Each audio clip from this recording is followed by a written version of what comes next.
Thanks very much, Nikki.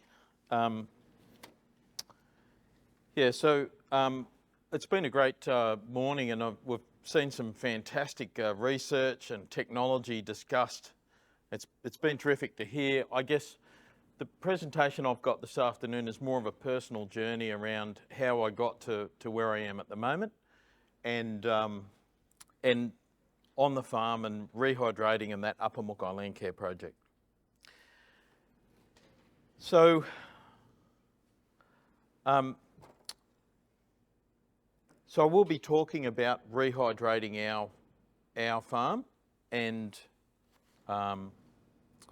so I've got 30 minutes, probably talk for maybe 20, and if somebody, maybe Nikki or Wayne, can give me a wind up at 20 minutes, and we'll move more into discussion, or I'll try and not go into too much detail, but there might be areas that people want to quiz me at the end on some of the detail of what we've done.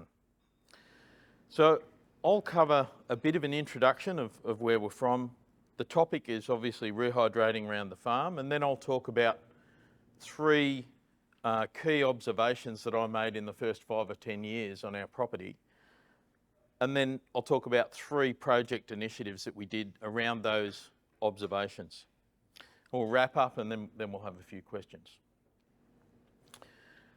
So by way of intro, my background, as Nikki said, is in IT and finance, which you may wonder how that leads me to stand here and talk about rehydrating the farm.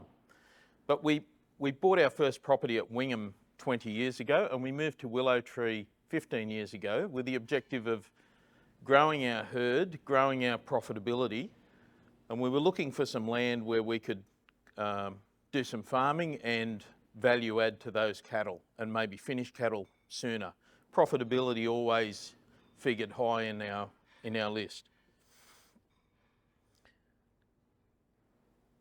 So we were doing pretty well on our plan to grow some of those fodder crops. I think we're doing pretty well with our cattle. We were selling some great weaners. We're selling into the feedlot market or finished cattle. And I guess my wife Jill and I always had some questions in that process around, yes, we were increasing our productivity, we were doing pretty well, selling some good cattle, but what was the actual return on investment for that piece of work that we were doing around that, that farming around growing cattle? Because there's a pretty significant investment. I mean, you lock a paddock up for around 5 months of the year, and then you've got chemical, seed, fertiliser, fuel, your time, and machinery involved in the whole process. And so, yeah, we knew we were producing a lot more cattle, a lot more feed, but what was the actual profitability on that exercise of doing that farming? And so that question was rolling around in the back of our minds at that time. So just onto the topic of rehydrating the farm, what is it? What does it really mean? Can you do it, and is it worth doing? So Jill and I have 1,000 acres down at Ottery, and if I was to give everybody here 1,000 acres today, A, I'd be pretty popular, but B, you would be the recipient of all the rainfall that landed on that 1,000 acres. And how much lands on that 1,000 acres? So we all know what a megalitre is, right? 1 million litres of water. The amount of rain that lands on your block now for the next year is 2,000 megs, or 2 gigalitres of water. That's a fair bit, and if I was doing a bit of a head count around the room, if we put our 2 gigs together, that would be about 25% of Keep It Dam. So is it a significant amount of water? My word, it is. And an extreme example, I guess, of what you do with that water now is if you were to pave your 1,000 acres and put a drain in the corner and turn it into a Bunnings car park, that 2 gigs goes down the drain, under the creek, under the ocean, and contributes nothing to the water cycle. So it's contributed nothing to evaporation, because that water's underneath existing water. It contributes nothing in transpiration. It's contributed nothing in humidity in the atmosphere, which is your next rainfall event, but it's also a temperature moderator as well. So that transpiration would really worry me, because every cent that we make on the farm, and if you're on a farming enterprise, is all about transpiration, whatever you're growing. If you're growing canola, if you're growing wheat, sorghum, if you're growing cattle, it all starts with transpiration. And if you're wasting some of that water, you're wasting your income. So is it worth doing? And even if you modify that by 5–10%, is it worth doing? I think it is. It's a significant amount of water, and it's a contributor to your profitability. So I think it is a topic worth considering. So back on the 3 observations I had, and the first one, I guess, was when we were growing some of those fodder crops, and when you get into the drier years, you get to the end of that feeding season, you're in November, December, and you're fallowing that paddock out, and you're looking forward to planting that next February, March. And what I was looking at in that paddock was, in some of those dry years, was a soil that was pretty bare, didn't have much vegetation left.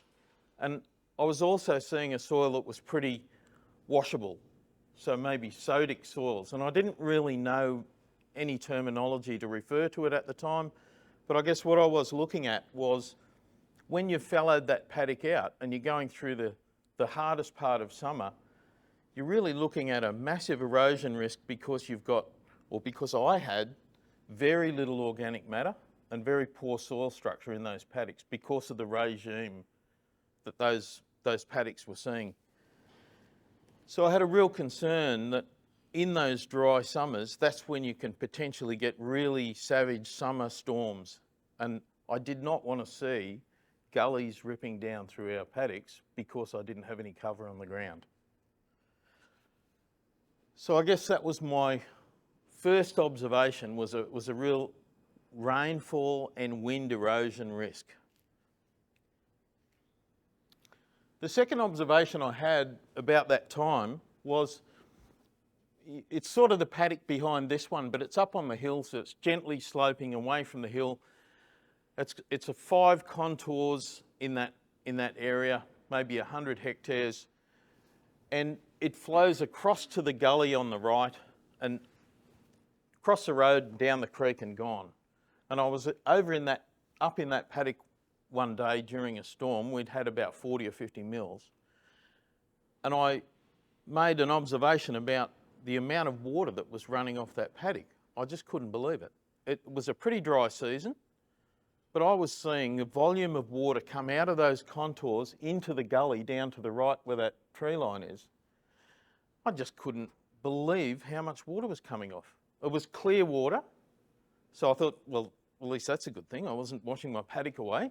But the volume of water was astounding. And if we had put, I remember thinking on the day, no matter what size dam we had in that paddock, we could have filled that dam on the day, and we had 50 mils. So I knew there was something really wrong with that picture. And I guess maybe as I was heading back over to the house, just thinking about the fact that in a couple of hours after that rainfall event, that paddock was perfectly drained. It was all running off, was gone down the creek and gone. And it was starting on the drying process again the next day. And it was a pretty, I guess we referred to it as a bit of an infertile paddock. It seemed to have a poor grass mix, a bit of a plains grass monoculture.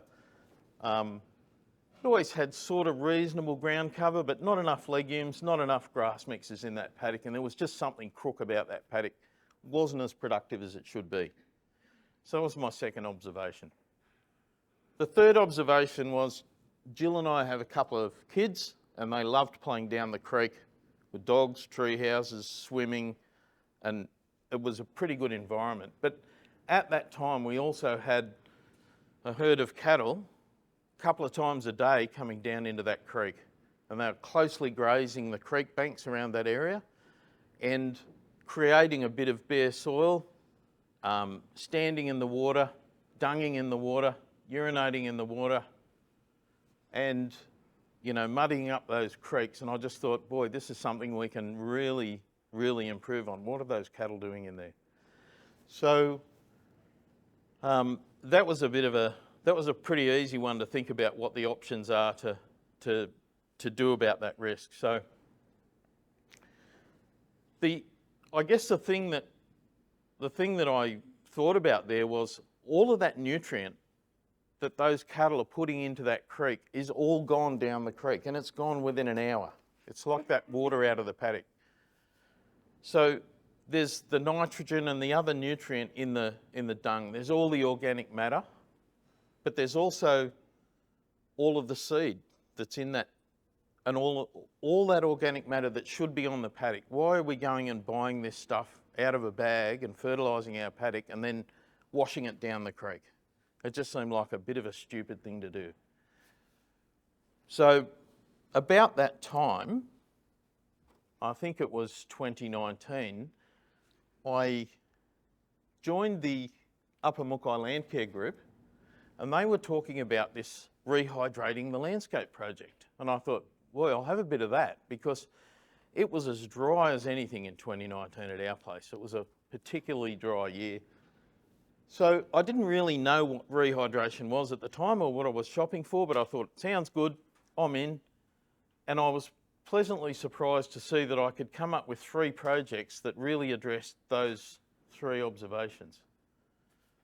So the first one was to trial a conversion of my annual fodder farming routine and turn it into a permanent pasture. And I had an oats crop next door to it that I was going to do some sort of control against. The second one was to really look at that paddock that had the contour banks in it and see what we could do about retaining that water in the paddock.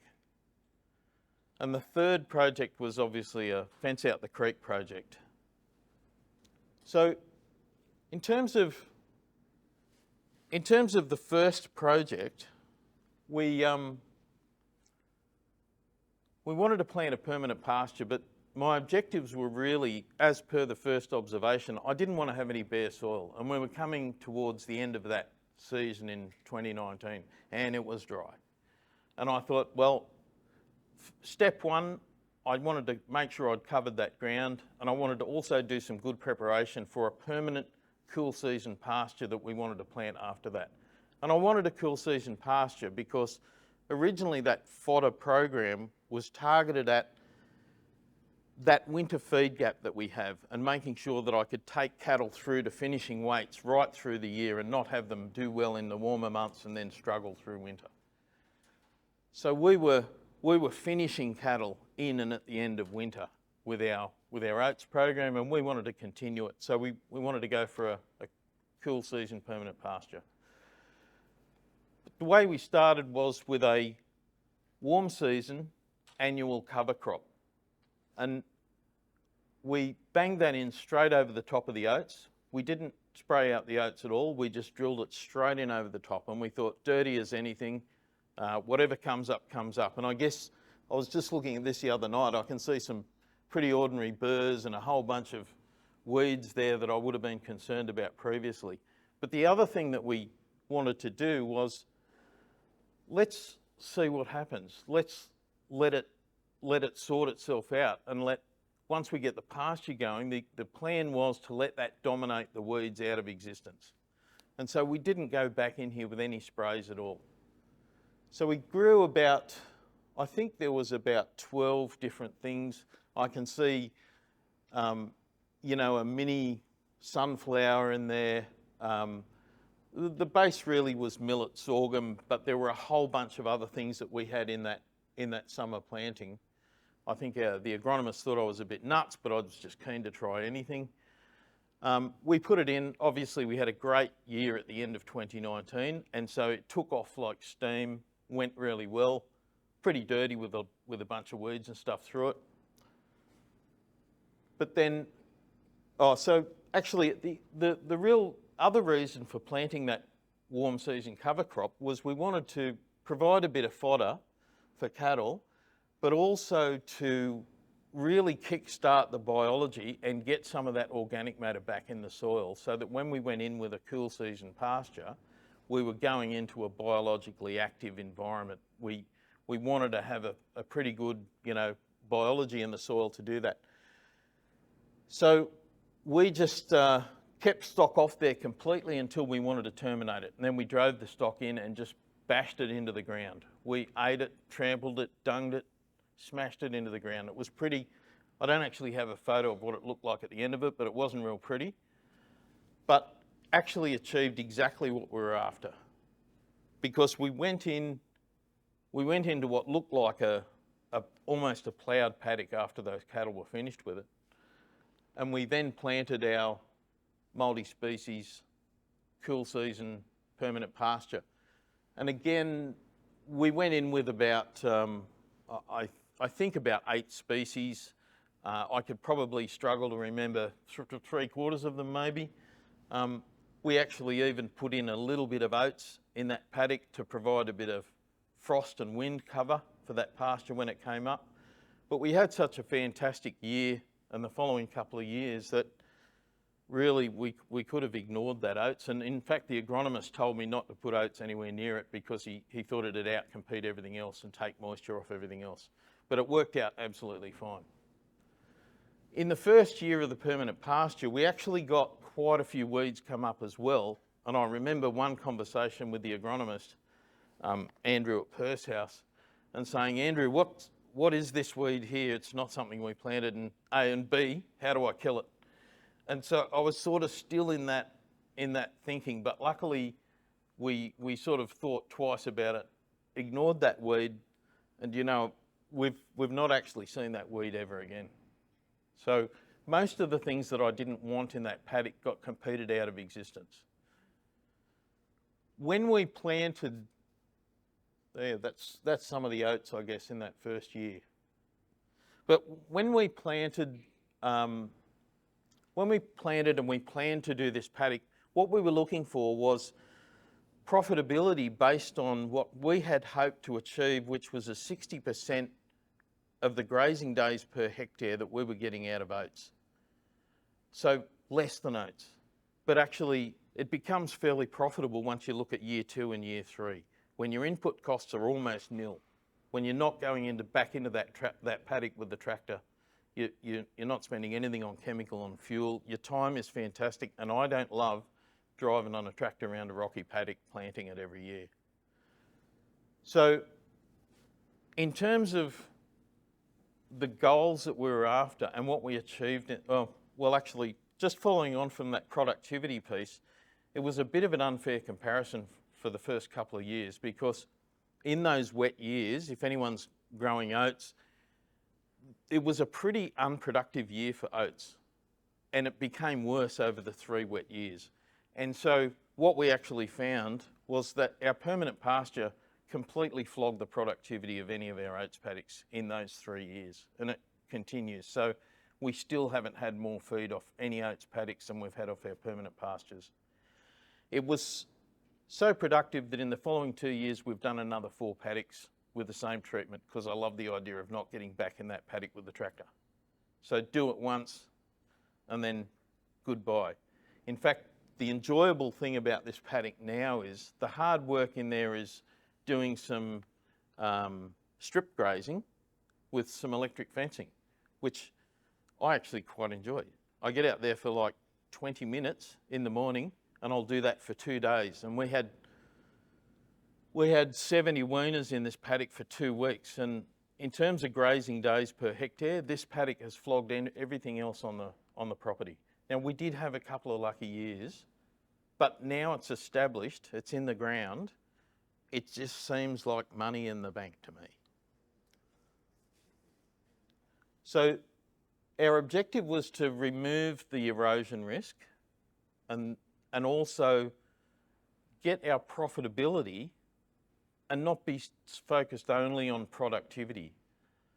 And I'm pretty pleased to say that we're pretty over the moon about the conversion. And where we previously had a strategy, I was telling Nikki before, our strategy was to just build more annual fodder cropping and lift that production and lift the value of the farm. We've pivoted that strategy right around now to thinking more about our lifestyle and our profitability. And this is going to suit our lifestyle much better than me getting on the tractor for 12 hours at a time, many times in the year.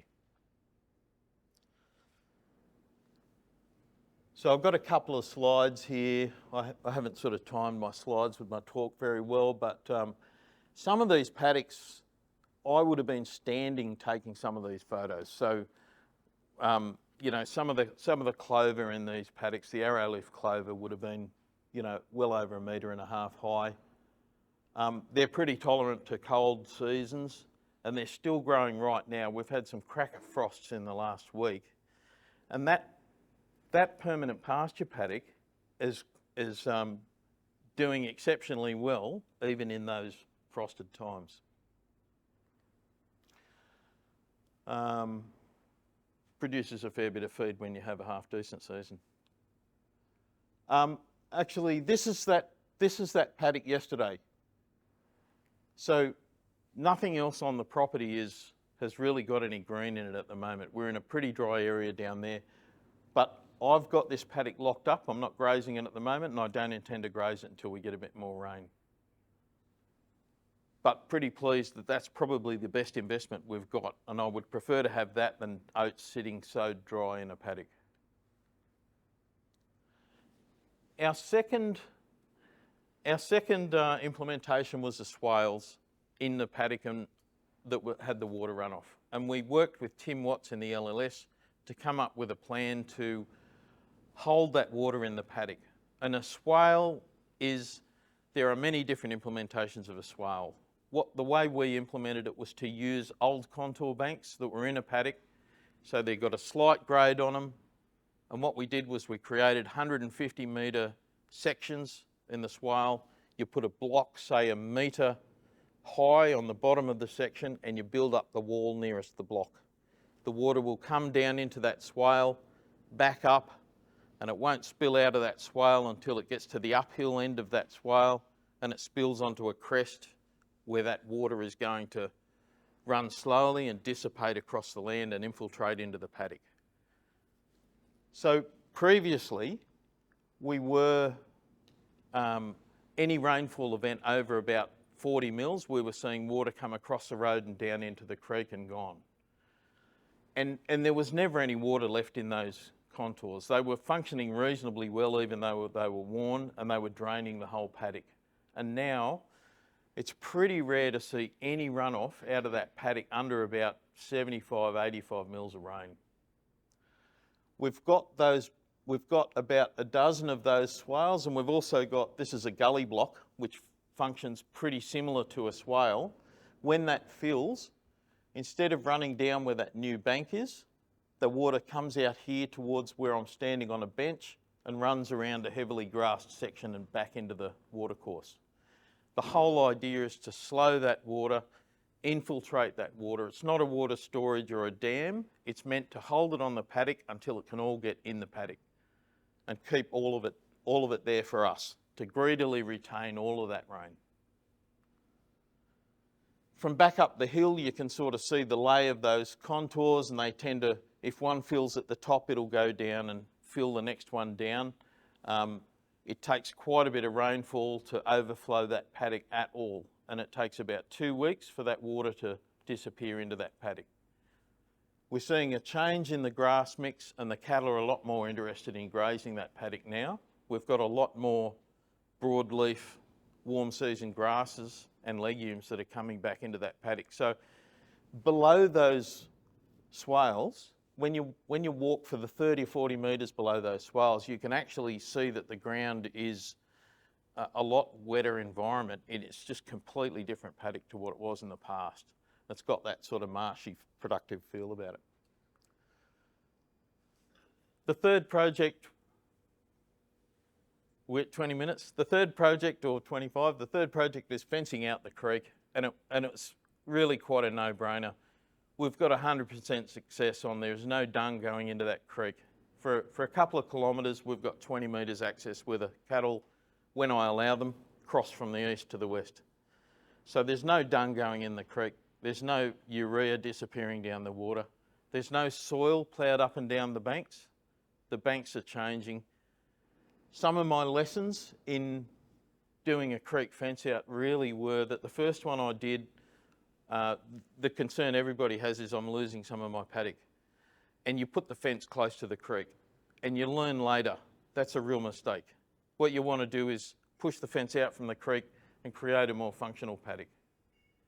Do your fences really well and have good gates because you will use that paddock and it's really functional. It turns from an area that you're a bit concerned about the water health and the loss of soil and the loss of recruitment of native trees to being the focal point of your property. And when the visitors come up, this is where you take them because it's doing exactly what you're trying to achieve on the farm. So, in conclusion,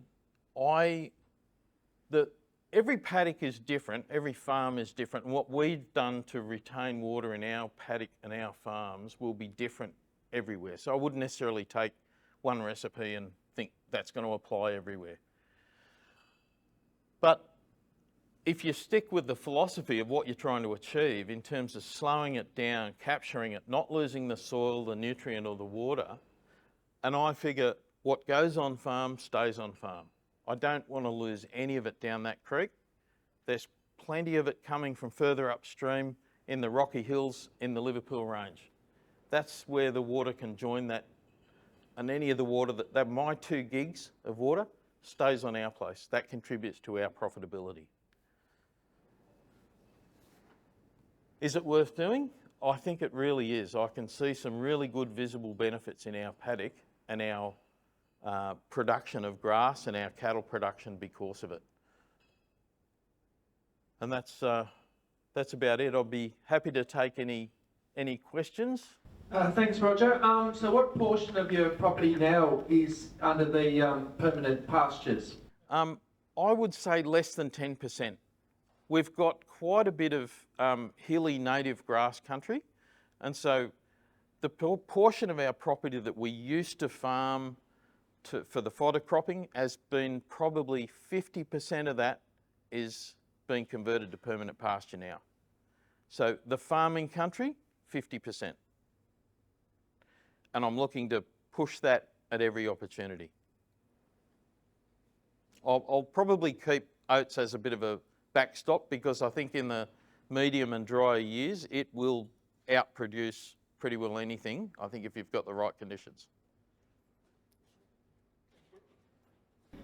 Just very quickly, so once you fenced off all your creek areas, what did you do for water for your stock? Good question. I didn't put that in, did I? So part of the project for the creek fence out that we worked on the project with was off-stream water. And so we put in about 1.5 kilometres of pipe. We had a dozer come in, it helped me pay for all of that, and we put 4 troughs in. Yeah.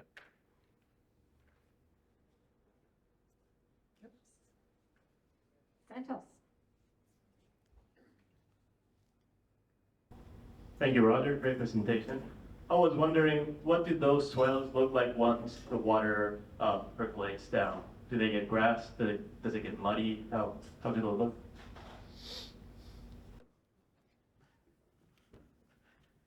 Thank you.